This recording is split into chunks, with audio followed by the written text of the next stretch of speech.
আসসালামু আলাইকুম। প্রিয় দর্শক, অন্য মঞ্চের আলাপ চাইতায় আপনাদের স্বাগত জানাচ্ছি। বিষয়টি হচ্ছে যে সাবেক প্রধানমন্ত্রী শেখ হাসিনার ভাগ্নি টিউলিপ সিদ্দিকীর বিরুদ্ধে দুদক যে মামলাটি দায়ের করেছে আদালতে, তার রায় দেওয়া হতে যাচ্ছে 1 ডিসেম্বর।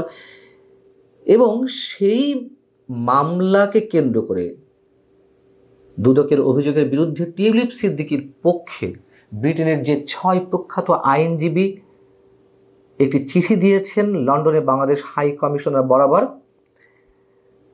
তাতে আমাদের এটি ধরে নেওয়ার কোনো কারণ নেই যে এটি কেবলই মাত্র একটি প্রতিবাদ, কেবলই মাত্র একটি চিঠি বা একটা স্টেটমেন্ট। এটি মনে করার কোনো কারণ নেই। এই বিষয়টি অনেক দূর যেতে পারে এবং তাতে করে বর্তমান অন্তর্বর্তী সরকার বা সরকার প্রধান বা দুদকের উপরে বেশ মারাত্মক একটা প্রভাব পড়তে পারে। সেটি কী ধরনের আমি পরে বলছি। এবং এটি যে প্রভাব যথেষ্ট পড়বে তা নির্ভর করছে টিউলিপ সিদ্দিকী কত দূর যাবেন, তার পরবর্তী পদক্ষেপগুলো কি হবে। টিউলিপ সিদ্দিকী যে অনেক দূর যাবেন তারও একটা ধারণা আমরা পাই। কারা এই চিঠিতে স্বাক্ষর করেছেন, কারা তার জন্য লড়তে প্রস্তুত, তাদের সম্বন্ধে একটু ধারণা নিতে পারলেই মোটামুটি আমরা সহজেই বুঝতে পারি। চিঠিতে স্বাক্ষর করেছেন কারা, কাদের পক্ষ থেকে চিঠি দেওয়া হয়েছে। এই চিঠিতে স্বাক্ষর করেছেন ডমিনিক গ্রিভ, কেসি। কেসি সম্পর্কে আমাদের হয়তো অনেকের ধারণা নেই, অনেকের ধারণা থাকতে পারে। অর্থাৎ কিংস কাউন্সিল। কিংস কাউন্সিল আগে ছিল কুইন্স কাউন্সিল, যেহেতু ব্রিটেনের রানী শাসিত ছিল বা রানীর সর্বোচ্চ পদমর্যাদা ছিল, শাসিত ঠিক নয়, এখন তো রাজা চার্লস, সেহেতু এখন বলা হয় কিংস কাউন্সিল, অর্থাৎ সর্বোচ্চ উপাধিপ্রাপ্ত আইনজীবী পেশায় সিনিয়র লয়ার হিসাবে। এই ডমিনিক গ্রিভ আবার একজন সাবেক অ্যাটর্নি জেনারেল, যিনি কাজ করেছেন 2010 থেকে 2014 সাল পর্যন্ত। এবং ডেভিড ক্যামেরন, আপনারা বুঝতেই পারছেন, কনজারভেটিভ পার্টি যিনি প্রধানমন্ত্রী ছিলেন সেই সময়, তার সরকারের সময়। আরেকজন রয়েছেন রবার্ট বাকল্যান্ড, তিনিও কেসি এবং যথারীতি তিনিও একজন সাবেক অ্যাটর্নি জেনারেল। রয়েছেন ডেভিড গক, কনজারভেটিভ পার্টির সাবেক বিচারমন্ত্রী, জাস্টিস সেক্রেটারি। আমাদের মনে রাখা দরকার যে টিউলিপ সিদ্দিকী লেবার পার্টির সংসদ সদস্য এই মুহূর্তে। আর যখন তিনি পদত্যাগ করলেন তার আগে, মানে কোন পদে ছিলেন, কোত্থেকে পদত্যাগ করলেন, তিনি ব্রিটেনের অর্থ মন্ত্রণালয়ের সিটি মিনিস্টার ছিলেন। কিন্তু তার পক্ষে আছেন কারা, তার নিজ দলের লোকেরা আছেন বটেই, একই সঙ্গে বিরোধী দল কনজারভেটিভ পার্টির অনুগত বা এই সময়ে কাজ করা বাঘা বাঘা আইনবিদ, এমনকি সাবেক বিচারমন্ত্রীও রয়েছেন। চেরি ব্লেয়ার, তিনিও কেসি, নামটা শুনেই বুঝতে পারছেন যে লেবার দলের সাবেক প্রধানমন্ত্রী টনি ব্লেয়ারের স্ত্রী। রয়েছেন প্রফেসর ফিলিপ স্যান্ডস, তিনিও কেসি, কিংস কাউন্সিল। এবং জিওফ্রি রবার্টসন একইভাবে তিনিও কেসি। অতএব আমাদেরকে এটুকু সহজেই ধরে নিতে হবে যে টিউলিপ সিদ্দিকী যখন নেমেছেন বেশ আটঘাট বেঁধেই নেমেছেন। এখন বিষয় হচ্ছে যে কী ধরনের প্রভাব পড়তে পারে বর্তমান সরকার, সরকার প্রধান কিংবা দুদকের উপরে। যেহেতু এ ধরনের প্রখ্যাত সব আইনজীবী টিউলিপ সিদ্দিকীর পক্ষে লড়ার জন্য প্রস্তুত, সেই জায়গা থেকে টিউলিপ সিদ্দিকী যদি মানহানির কোনো মামলা ঠুকে দেন এবং সেখানে টিউলিপ সিদ্দিকীর জয়লাভ হয়, সেক্ষেত্রে বড় অঙ্কের টাকা ক্ষতিপূরণ হিসেবে গোনা লাগতে পারে ডক্টর মোহাম্মদ ইউনূসের জন্য। বড় ধরনের ক্ষতিপূরণ দেওয়া লাগতে পারে দুদককেও, দুর্নীতি দমন কমিশনকেও। এবং আরও সবচেয়ে বড় যে প্রভাবটি পড়তে পারে, যেই অভিযোগগুলো রয়েছে সাবেক প্রধানমন্ত্রী শেখ হাসিনার বিরুদ্ধে বা টিউলিপ সিদ্দিকীর খালার বিরুদ্ধে, সেই মামলাগুলো যথেষ্ট প্রশ্নের সম্মুখীন হতে পারে আন্তর্জাতিক পরিমণ্ডলে। যেহেতু শেখ হাসিনার ফাঁসির রায় ঘোষিত হয়েছে বিচারে, আবার 21 বছরের কারাদণ্ড আমরা শুনলাম বৃহস্পতিবার প্লট দুর্নীতি মামলায়। এইগুলো নিয়ে এরই মধ্যে প্রশ্ন উত্থাপিত হয়েছে আন্তর্জাতিক পরিমণ্ডলে, বিভিন্ন মানবাধিকার সংগঠন এমনকি জাতিসংঘের পক্ষ থেকেও নানান ধরনের প্রশ্ন উত্থাপিত হয়েছে। সেই সব জায়গা থেকে এটি আরও বেশি এস্টাবলিশড হওয়ার সম্ভাবনা রয়েছে যে শেখ হাসিনার বিরুদ্ধে যে মামলাগুলো, টিউলিপ সিদ্দিকীর বিরুদ্ধে মামলা সহ এর সবই বাংলাদেশে এগুলো পরিচালিত হচ্ছে অনেক বড় বেশি প্রতিহিংসার জায়গা থেকে।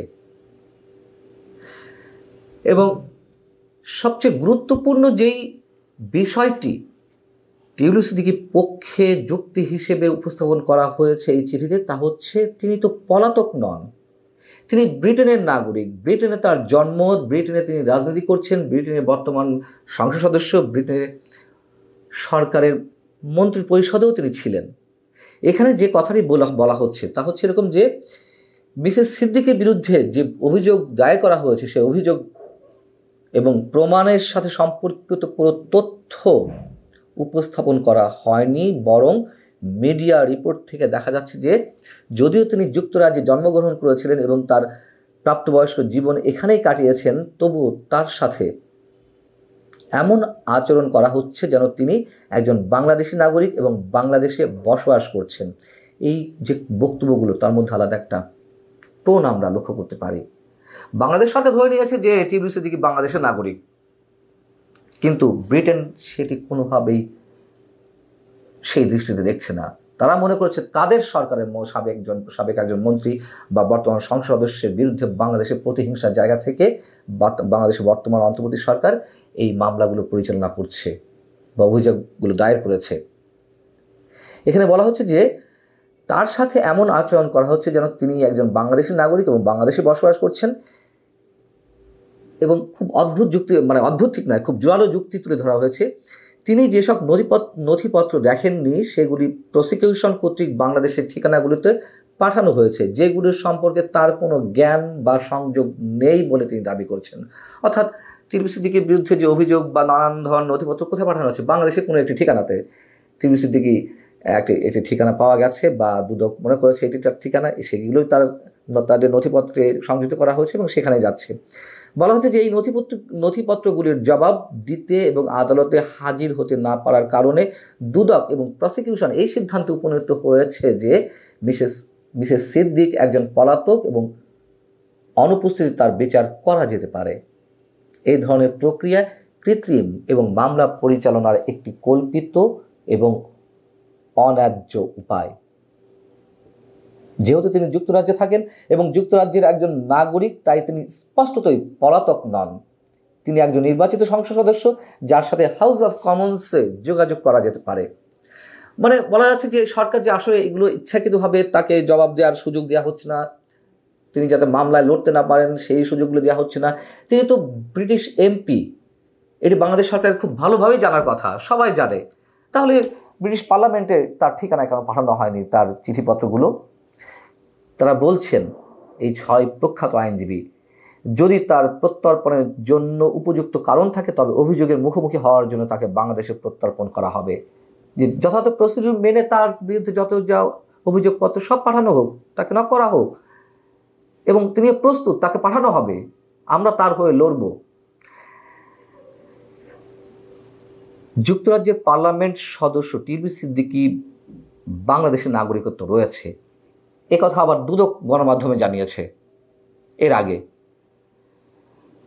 দুদকের আইনজীবী যুক্তরাজ্য ভিত্তিক যে একটি প্রভাবশালী গণমাধ্যম ফিনান্সিয়াল টাইমসকে এই তথ্য আগে জানিয়েছিল।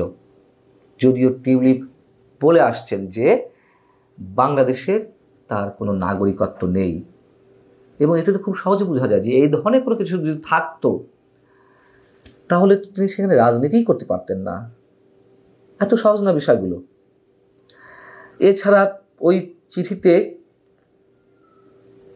আরও অনেক বিষয় উল্লেখিত হয়েছে যেগুলো আপনারা এর মধ্যে জেনেছেন, যে তাকে মামলার জন্য ন্যূনতম অধিকারটুকু দেওয়া হয়নি এবং তার আইনজীবী নিয়োগের সুযোগ দেওয়া হয়নি। তিনি যে আইনজীবী নিয়োগ দিয়েছিলেন তাকে গৃহবন্দী করে রাখা হয়েছে, তাকে হত্যার তার মেয়েকে হত্যার হুমকি দেওয়া হয়েছে, এরকম আরও বেশ কিছু অভিযোগ করা হয়েছে।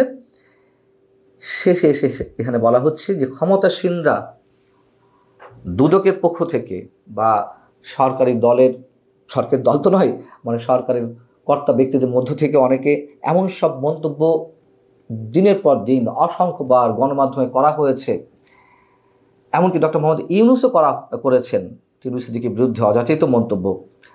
তাতে করে এই 6 প্রখ্যাত আইনজীবী মনে করছেন যে এটি কোনোভাবে, এই বিচার প্রক্রিয়া কোনোভাবে নিরপেক্ষ এবং হস্তক্ষেপ মুক্ত নয়। আমাদের এখন দেখার বিষয় টিউলিপ সিদ্দিকী আসলে কত দূর যান। ভালো থাকুন সবাই, আল্লাহ হাফেজ।